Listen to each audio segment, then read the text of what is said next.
안녕하세요. 대전 MBC 아나운서 유지은입니다. 언니로와 함께 해달라는 연락을 받았을 때 꼭 함께 해야겠다는 생각으로 이 자리에 나오게 됐습니다.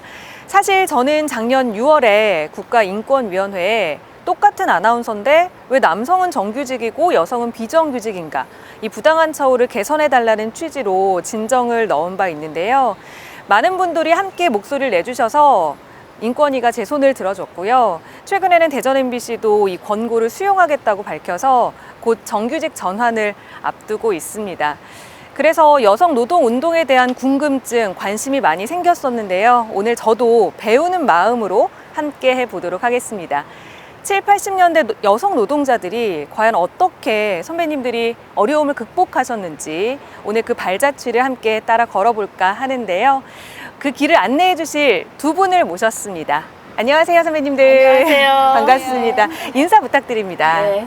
구로상봉당 컨트롤 데이터 노동자 부지부장을 했었습니다. 유옥순입니다. 반갑습니다. 반갑습니다. 소개 부탁드립니다. 예, 저는 14살 때 구로공단에 와서 생경복장, 그리고 80년대 효성물산, 그리고 가래봉전자, 청춘을 다 여기서 바친 윤혜연이라고 합니다. 반갑습니다. 선배님들 환영합니다. 네. 지금 저희는 횃불을 든 여인상 앞에 서 있는데요. 자유의 여신상 같기도 하고요.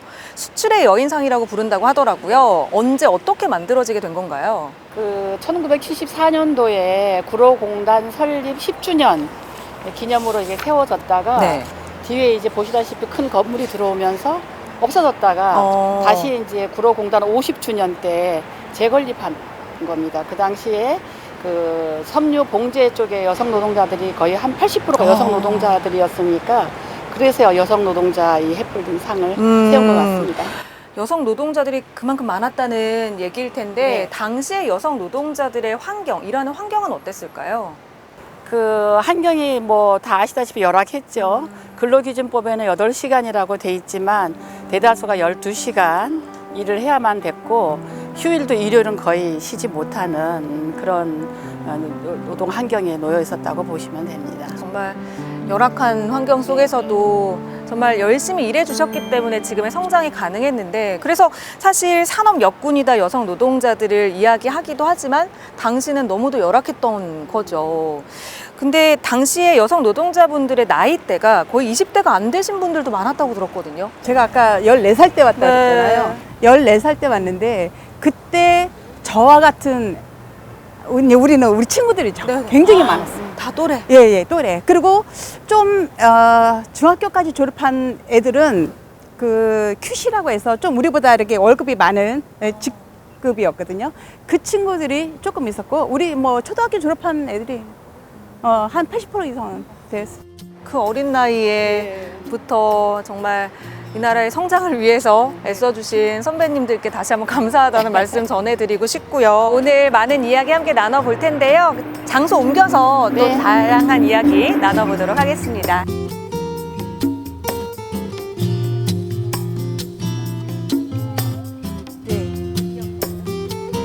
상경복장이었다가 코로 상사였다가 또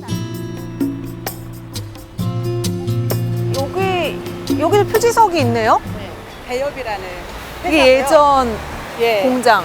대엽은 어떤 일을 하는 곳이냐면요. 여기 봐봐. 바비 인형이죠. 아, 우리 여자들의 인형을 만든. 꿈의 몸매 바비 인형. 이 바비 인형의 인형 옷을 만들었어요. 근데 인형 옷을 어떻게 만드냐면 핀셋 있죠. 이 바비 옷이 조그맣잖아. 작잖아요. 작아갖고 그냥 손으로 박을 수가 없으니까 핀셋으로 하는. 그거 재단하시는 분도 되게 그러니까요. 기술이겠어요. 재단해서 일단 다 네. 또 해야 되니까. 막 얘네들은 막 드레스 막 이런 거 있잖아. 이렇게. 네, 그럼요. 이제 또 레이스 겹겹이 막 하고 그걸 네. 다 하나하나 네. 수작업인 거잖아요. 미싱으로. 써 있네요. 마테사의 바비 인형 옷을 수출하던 회사다. 직원이 가장 많을 때 3,000명. 네. 그리고 근로자들이 작은 인형과 인형 옷을 만들기 위해 미싱을 돌렸다고 한다. 78년에 더 이상 낮은 임금으로 생산이 어려워지자 미국 마트에서는 필리핀으로 또 공장을 이전을 하고. 예전 삼경 공장. 네. 예전 상가. 네. 콜롬 그란트. 삼경복장이라고 써 있어요. 네. 이제 선배님이 여기서 일을 하신 거잖아요. 네. 14살 때부터 일하셨다고요. 네. 우리 옆집에 사는 언니가 제가 놀고 있어 이제 초등학교 졸업하고 놀고 있으니까 너 그 공장 가서 일을 좀 해볼래? 이러시더라고요. 그래서 제가 나이가 그냥 어리니까 키도 지금도 적지만 그때도 이제 적었고 나이가 어리니까 안 뽑아주려고 해서 두 살을 좀 올려서 나이를 올려서 16살이라고 하고. 예 까치발 들고 나이 많은 것처럼 해갖고 제가 입사를 했어요 여기.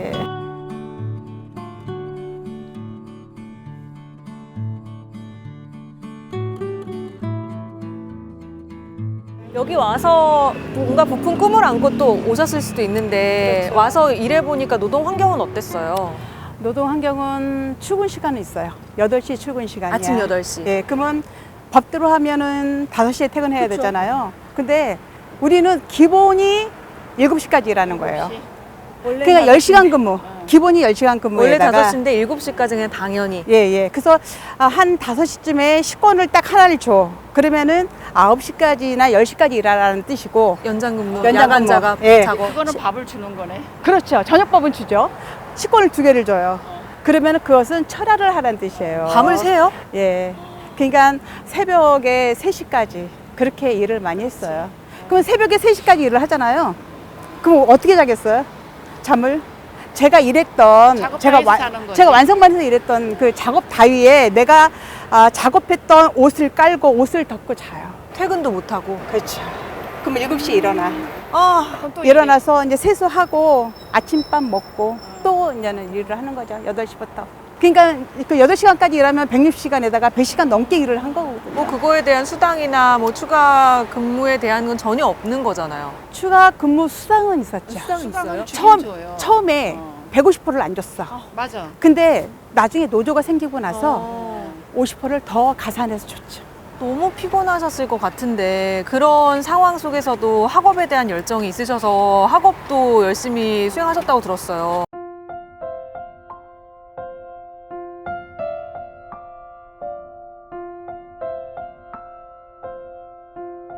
그때는 뭐 그렇게 살아야 되는 줄 알고 살았죠. 그리고 이제는 학교를 가고 싶었는데 회사에서는 철야나 야간을 안 하면 못 다니겠어요. 근데 학교 다닐 시간이 있어요? 아니, 없는 날?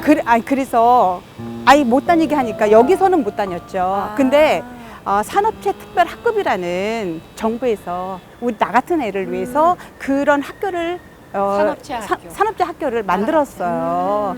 그래서 제가 우수 사원이었어요. 여기서 막 상도 막 많이 받았어요. 일을 잘했어. 일을 일을 잘하셔서. 잘했어. 예. 그래서 제가 우수 사원으로 이제 학교 가는 애로 뽑힌 거죠. 오. 그래갖고 여기서 이제는 퇴근하고 학교에 가서 10시까지 공부하고. 학업도 병행하시면서 예. 우수사원으로 열심히 일도 예, 하시고. 예. 근데 지금 삼경복장 앞에 있잖아요. 여기를 그만둔 계기가 있었을까요?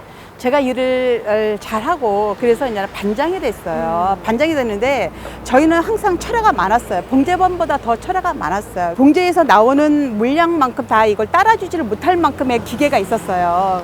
그래서 제가 요것을 다 이렇게 따라 먹으면은 잔업을 안 시키겠다 약속을 했어요. 그 반원들한테. 그런데 너무너무 열심히 일하신 거야. 그래서 막 천장같이 쌓여있는 옷을 다 이거를 다 쳐냈어요. 그러니까 이제는 야간을 안 해도 되잖아요. 야간을 안 해도 되는데 며칠은 안 했어. 근데 며칠 후에 야간을 시키라는 거예요. 그래서 저는 그럴 수 없다 그랬어요. 가려면은 다 같이 가고 일하려면 다 같이 일해라. 이렇게 얘기를 했어요. 그랬더니 다 같이 가버렸어. 그래갖고 사장이 잘렸어. 그 다음날 저를 불러서 막 혼내는 거예요. 잘렸어? 네가 찍혔군요. 그렇죠. 그때만 해도 제가 나이가 어렸잖아요. 그때가 몇 살이셨어요? 마지막 한 20살? 19살에서 20살 이쪽이었던 것 같아요. 그래서 제가 너무너무 서러워서 막 울다가 사직서를 막 던져버렸어. 근데 제가 그때 그걸 던지지 말았어야 되는데 왜요? 어린 마음에. 그러니까 어영노조를 민주화 시켰어야 되는데 더 큰. 그런 작업을 못하고 제 감정에 막 복받쳐서 사직서를 쓰고 마른 거죠. 거기서. 그렇게 삼경복장에서 그만두게 되신 거군요. 네. 그럼 그 다음엔 어디에서 일하셨어요? 효성물산인데 효성물산 전에 효성물산 그다음에 효성물산이었고 또 이 근처에 있는 가리봉전자 가리봉전자에서도 일하시고 예, 예. 그러면 거길 직접 가서 또 이야기 예. 나눠보도록 하겠습니다. 아, 가깝나요 여기서? 멀어요? 아까 올 때 왜 공사하고 막 있었죠? 가리봉전자. 예, 예. 거기 가리봉 동인가? 근데 동 이름이에요? 가리봉이 옛날에 다 가리봉. 동 이름이어가지고 높아.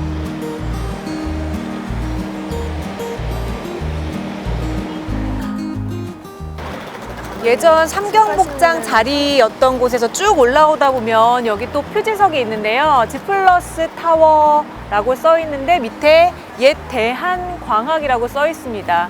대한광학이라는 회사가 있었던 곳인데요.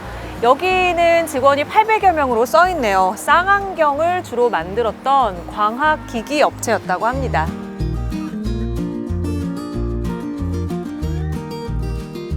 네, 여기는 선배님이 세 번째로 일하셨던 가리봉 전자가 있던 자리인데요. 현재는 한국사이버결제 건물이 들어와 있습니다.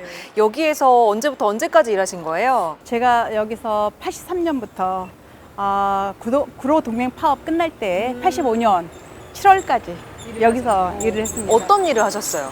여기서 반도체 현미경 보고 칩을 이렇게 붙이는 그런 작업을 했죠. 예. 현미경을 계속 들여다보면 예, 계속 들여다보고. 아니 여기에서 일하실 때는 노조 활동도 하셨다고 들었어요. 예, 했습니다.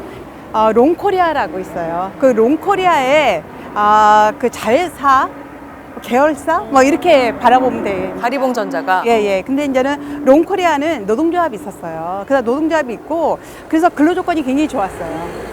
그래서, 이 사장님이 가리봉 전자라는 것을 독자의 법인을 뺀 거예요. 빼서, 롱코리아에서 이제 단체 협약을 할 때, 왜 안 들어주면 왜 이렇게 준법 투쟁도 하고 단체 행동을 하잖아요. 그러면은 거기서 해야 될 물건을 다 가리봉 전자로 갖고 왔어요. 그냥 우리는 막 일이 많아지는 거죠. 거기서 메꿔주니까 예, 예. 거기 단체 행동을 하면은 저희가 일을 하니까 거기에서 힘을 발휘할 수가 없는 거예요. 그러니까 거기가 근로 조건이 안 좋으니까 우리도 안 좋은 거예요. 왜냐면 거기서 단체 협약을 우리한테 반영시켜 줬거든. 근데 근로 조건이 좋지 않아지니까 우리도 마찬가지 근로 조건이 안 좋아지는 거죠. 안 막아줘야 되는데 그렇죠. 그러니까 우리 때문에 롱코리아도 근로 조건이 안 좋고 그것도 우리도 안 좋고 이렇게 되는 거죠. 예. 그렇게 해서 이제 노조를 결정하시고 그렇죠. 우리가 노동조합을 해야지 롱코리아에 피해를 안 주는 거잖아요. 근로조건이 너무 안 좋아지니까 안 되겠다. 여기도 노동조합이 필요하다 해갖고 노동조합을 84년도에 결성을 하게 됩니다. 예. 노조 활동하면서 가장 보람됐던 일은 어떤 일이 있었을까요?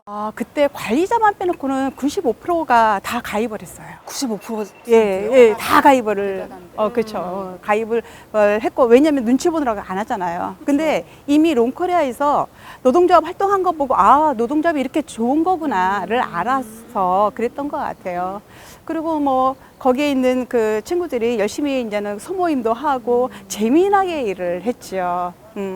그래서 근로 조건도 좀 좋아지고 그래서 보람도 느끼고 노조 활동을 통해서 근로 조건이 좋아지고 그보다 더한 보람이 어디 있겠어요. 그리고 그때 활동했던 친구들이 지금도 모이고 있거든요. 아, 정말요? 예, 지금도 모임이 돼요. 아니 근데 어떻게 다니셨어요? 서울 집에서 출퇴근을 하신 거예요, 선배님은? 그렇죠. 예, 서울 집에서 출퇴근했고 저는 집이 서울이니까 그렇게 출퇴근했고 지방에 있는 친구들은 기숙사에 있거나 기숙사에 못 들어가는 친구들은 여기 가리봉 그 시장 안에 보면은 다세대 이렇게 주택이 있어요. 그게 벌집, 뭐 닭장집 그렇죠. 이렇게 불리는. 예, 예, 그럼 예. 거기에서는 생활을 안 해보신 건가요?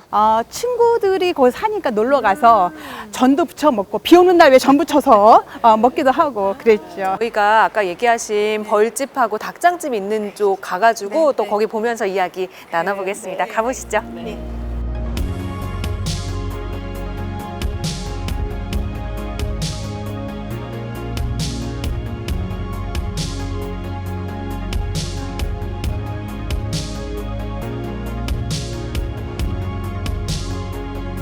지금 와 있는 곳은 벌집, 닭장집이라고 불리던 주거 형태의 모습을 하고 있는 곳인데 지금은 좀 리모델링이 된 것 같긴 해요. 많이 됐네요. 왜 벌집, 닭장집이라고 불린 거예요? 이게 그 양계장 가보시면 닭장이 칸칸이 하나하나 사람이 들어가잖아요. 지금 딱 이렇게 네, 그렇죠. 그래서 하나하나 산다고 벌집도 이렇게 육각형 방 하나하나 다 벌이 드나들잖아요. 그러니까요. 그 모양 때문에 그런 것 같아요. 저는 그리고 사실- 생활도 그 안에서 다 이루어지고. 그 안에 그러면은 주방도 있고 화장실도 있었던 거예요? 그전에는 없었는데 지금은 아마 리모델링을 해서 안에 화장실하고 이렇게 구조가 다 있는 것 같아요. 그 당시에는 공중 화장실 썼으니까. 여기 어딘가에 그 공중 화장실이 있었을 거예요. 있었을 거고. 그리고 여기 수도가 있었을 수도가 거고. 있고. 예, 예. 다 같이 또 예. 빨래도 빨고. 거의 그러면 이런 방들이 한 집당 몇 채씩 있었을까요? 많은 집은 한 50개 정도 있고 여기도 지금 보니까 21개인데 한 30개 있지 않았을까 싶어요. 보통 20, 30개, 40개 정도 되는 네네네. 방을 갖고 있는 그쵸. 주택이 네. 이런 주거 형태가 이 동네에 쫙 모여 있어서 이제 일하셨던 곳에서 이 노동을 하셨던 여성 근로자분들이 네. 여기서 많이 사셨던 거죠. 그렇죠. 옆으로 가시면 가리봉 고개라고 돼 있는데 거기 가시면 좀 더 자세하게 벽에 이런 조형물도 있고 안내가 잘 돼 있습니다. 벽보 같은 것도 네네, 있고. 벽보도 있고. 그럼 네네. 가서 자세하게 또 이야기 네. 나눠볼게요. 가시죠. 네.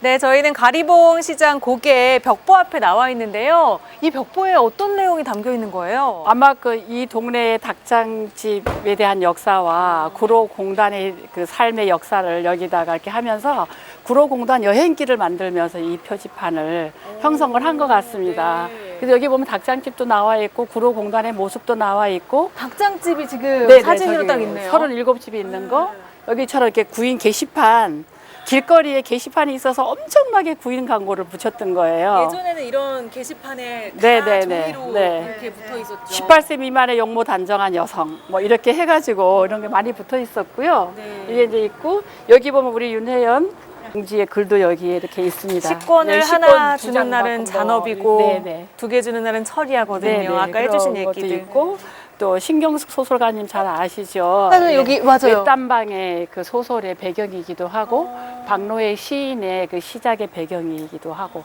그런 곳입니다. 여기가 이제 저녁만 되면 이렇게 골목이 미어지게 사람들이 올라오고 내려가고 그렇게 했던 곳이고요. 사람 미어지게 네, 많았다고요? 이게 지금은 좀 넓죠. 그때는 더 좁았어요, 길이. 그리고 요 밑에 보시면 저 하얀 지붕이 가리봉 시장인데, 시장이요? 네, 엄청나게 번화한 시장이었죠. 물건도 다양하게 아주 많이 있었고, 그래도 그 지금은 같지 않게 젊은 그 청년들이 이용하는 시장. 예, 청년들이 네, 이용하는 네. 핫했던 그렇죠. 시장이에요. 그래서 뭐 네. 다방, 극장 뭐 이런 것도 많이 있었고, 아주 그 명동 버금가는 번화한 거리였습니다. 지금은 사실 상상이 안 되는 게 네. 한적한 골목길인데 그쵸.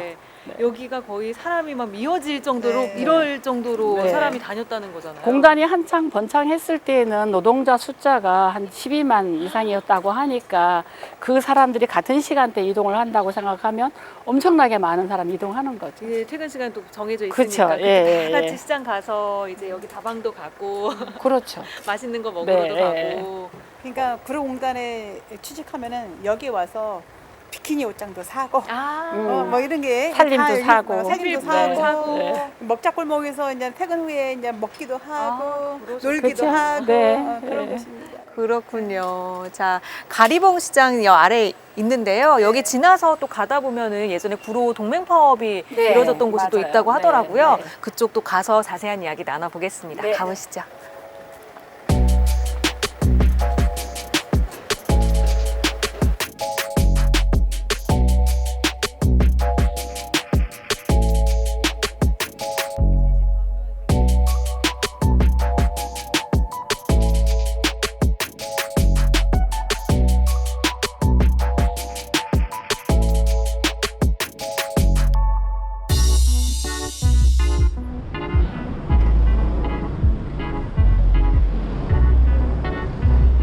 네, 저희는 가리봉 시장을 지나서 마리오 사거리 앞에 나와 있습니다. 이곳이 대우어페럴, 서울통상 그리고 네. 효성물산이 있었던 네, 네, 자리라고 네. 하던데 어디예요? 대우어페럴이? 대우 오페라 아, 바로 자리. 정면. 여기가 저기 그 여기가 효성물산 그렇군요. 자리가 됩니다. 여기에서 1985년에 구로 네. 동맹 파업도 이뤄졌다고 들었는데 네. 이 파업은 어떤 파업이었어요?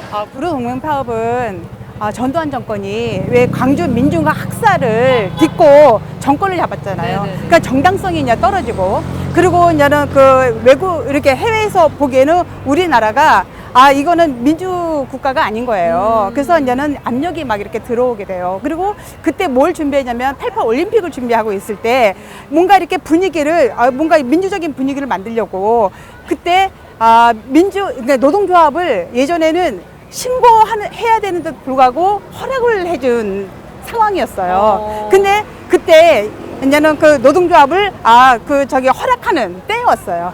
그래서 가리봉 전자가 먼저 그 노동조합을 결성을 하고 네. 대우어페럴, 효성물산 이렇게 민주노조가 생기게 돼요. 생기게 되는데 우리가 막 연대하고 같이 활동을 하는데 정부에서 보기에는 민주화 세력들이 결집되잖아요. 그게 겁이 났던 거야. 그러면서 탄압을 하기 시작해요. 그래서 노동조합 간부를 3명을 이제 대우어페럴 간부를 구성을 해요. 구속을 시키고. 예. 그래서 그거에 대항하면서 우리가 투쟁을 하게 됩니다. 그곳이 바로 연대 투쟁을 하는 게 구로동맹 파업이라고 얘기를 해요. 구로 동맹 파업. 파업. 예.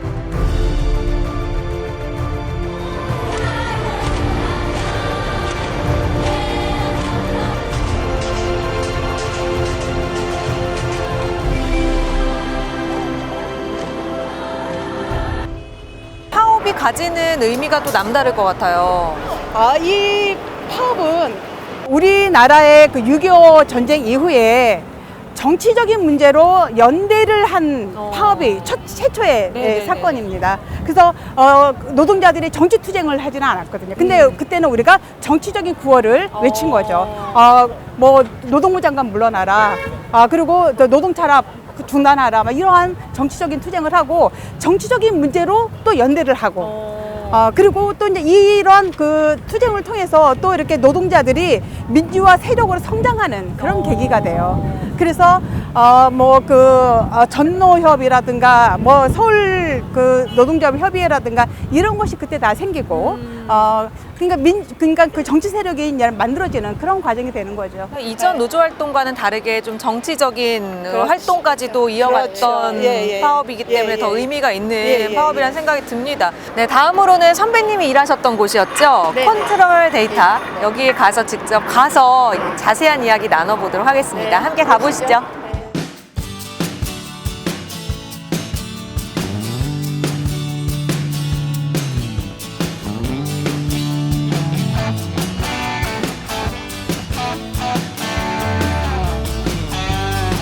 네, 지금 저희는 대륙 테크노타운 8차 앞에 나와 있습니다. 이 건물이 예전에는 컨트롤 데이터 건물이었다고 네, 하는데 네. 여기서 선배님이 일하신 거잖아요. 네, 네, 그렇죠. 이 회사는 어떤 회사였어요? 그 다국적 기업이었어요. 미국에 본사를 두고 있었고 그 컴퓨터의 기억 장치, 메모리 장치를 그 부품을 조립하는 조립. 그런 회사였고요. 현미경을 보고 아주 고도의 세밀한 제품을 만들어내는 그런 공장이었었습니다. 현미경으로 들여다보고 역시나 또 많은 작업량으로 네. 쉽지 않으셨을 텐데도 불구하고 이곳에서 일하시면서 결혼 퇴직 관행을 깨부수기 위해서 많은 노력을 하셨다고 들었어요. 네. 그때 당시만 해도 그 여성이 결혼하고 다니는 거는 굉장히 어려운 일로 생각했고요. 심지어 금융권에서조차도 결혼하고 다닐 수가 없는. 그래서 그 은행에 다니는 사람들이 부부가 결혼을 하면 남편은 경상북도로 여성은 강원도로 발령을 내서 서로 둘 중에 누가 하나 그만두게 그렇게 했던 사례들이 만연돼 있던 이런 곳이었으니까 당연히 우리 공장에서는 그랬겠죠. 그래서 저희가 이걸 어떻게 할 수가 없으니까 여성 가제를 실천하기 위해서는 누군가가 작전을 짜고 해야 되는 거잖아요. 그래서 대의원들 중심으로 이제 처음에는 결혼하고 다니기. 점차적으로. 네네. 결혼하고 다니면 회사가 남편이 이렇게 돈을 못 버냐, 이렇게 가난하냐, 뭐 이렇게 하면서 자존심을 막 상하게 하는 거예요. 그래서 버티고 다니고, 그 다음에는 이제 결혼하고 임신할 때까지 다니고, 그 다음에 이제 임신한 사람이 출산 휴가 직전까지 다니고, 그 다음에 또 다른 간부는 이제 출산하기까지 다니는데 출산하고 휴가를 받고 나오는 언니가 고참 언니가 하나 있었어요. 노동조합 운영위원이었는데 이 언니가 결혼을 늦게 했는데 아기를 낳고 내가 이걸 간행을 깨겠다. 그래갖고 아기를 낳고 그때 출산 휴가가 60일밖에 안 됐는데 60일 휴가를 다 쓰고 복귀했어요. 그러니까 회사가 깜짝 놀랐지, 안 올 줄 알았는데 그러고 나니까 막 사람들이 다 나중에는 결혼하고 다니는 사람의 전체 인원이 한 10% 가까이가 넘을 정도로 결혼하고 다니는 사례를 만들어냈고요. 그래서 우리가 언니가 이제 그 아기를 키우면서 다니니까 그때 이제 타가소라고 했는데 지금은 어린이집이지만 네. 직장 타가소 건설에 대한 얘기를 회사에다가 자꾸 이제 말을 걸기 시작을 한 거예요. 근데 이제 그렇게까지 이루지 못한 게 회사가 본국으로 철수를 했어요. 그래서 직장 타가 건설을 실행하지 못해서 아쉽죠. 지금은 출산휴가, 육아휴직 너무도 당연하게 쓰고 있잖아요. 그게 다 선배님들이 앞서서 이렇게 노력해 주신 덕분에 가능했다라고 생각하니까 너무 감사드린다는 말씀 전하고 싶고요. 안타까운 거는 그래도 아직까지 몇몇 기업에서 그럼요. 이게 아직도 그거 쓰려고 그러면 되게 어렵죠. 눈치 주고 이게 많은 부담을 떠안아야 되니까 앞으로는 더 많은 기업들이 이걸 당연하게 이게 이 권리 네. 누릴 수 있게 좀 해주셨으면 좋겠다라는 생각이 듭니다.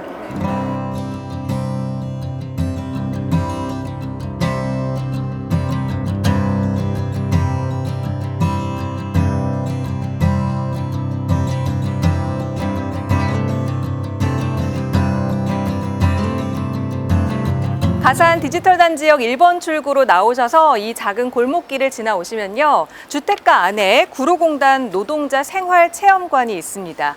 일명 금천 순이의 집이라고 하는데요.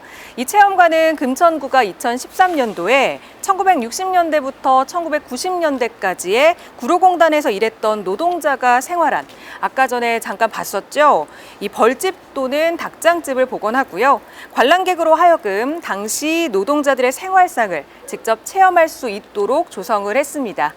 체험관은 지상 2층과 지하 1층으로 구성이 되어 있습니다.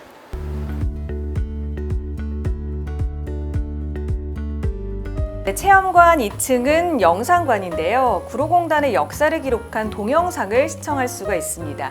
현재는 코로나19로 인해서 전시대를 설치하고 특별한 보통날이라는 VR 온라인 전시관을 운영하고 있습니다.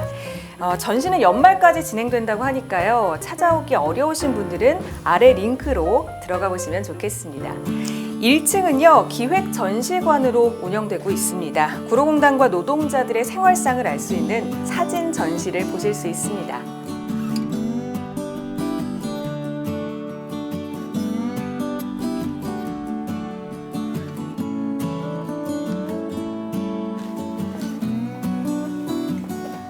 쪽방 체험관.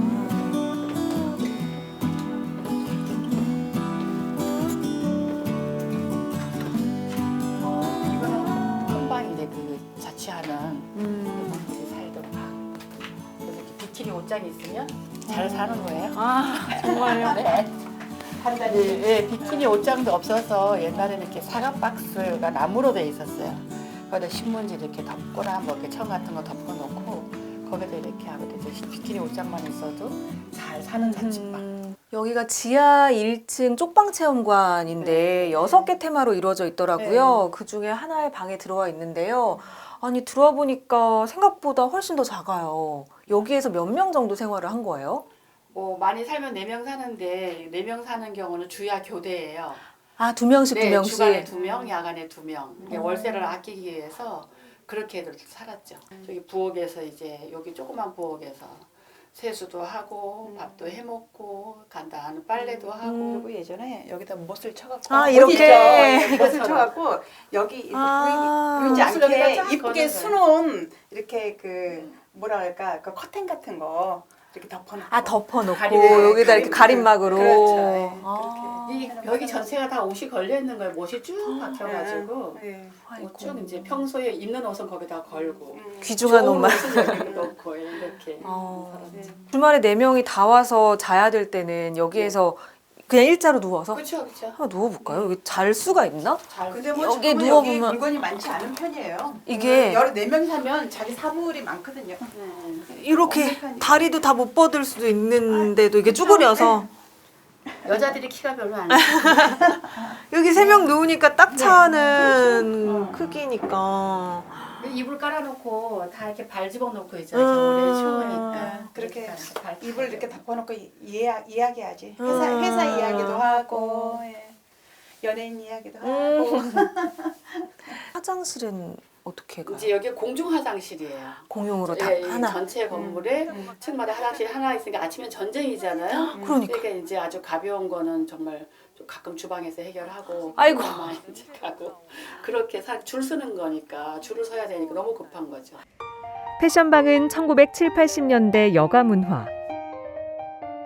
문화방은 노동자의 문화 활동.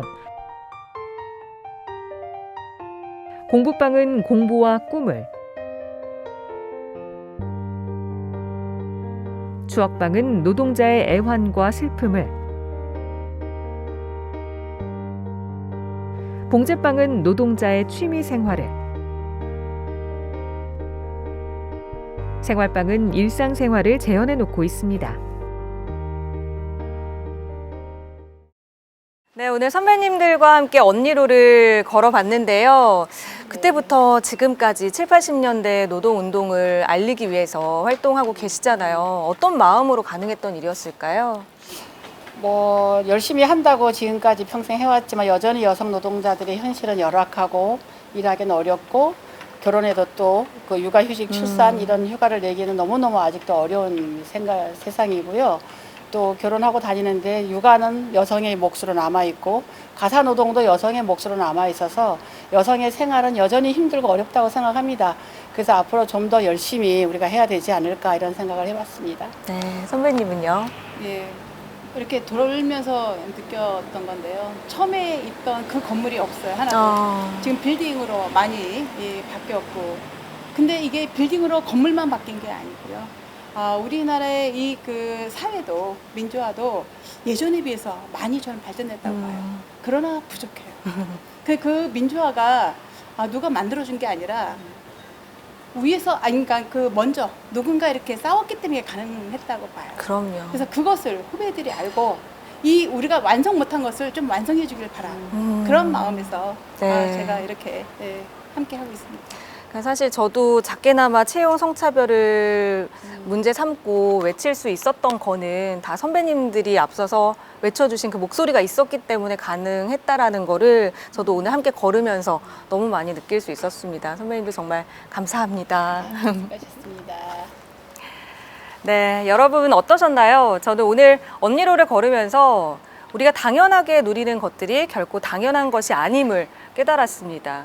이전 여성 노동 운동가들의 외침, 피땀 눈물이 있었기 때문에 가능했던 일이 아니었을까 하면서 많이 뭉클했는데요.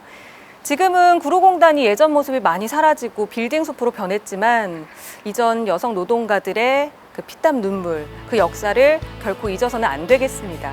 그걸 기억하는 것이 우리 후배들의 또 몫이 아닐까라는 생각을 해봅니다. 코로나19 상황이 좋아지면 여러분도 언니로를 꼭 한번 걸어보시길 바랍니다. 선배님들 오늘 함께 해주셔서 고맙습니다.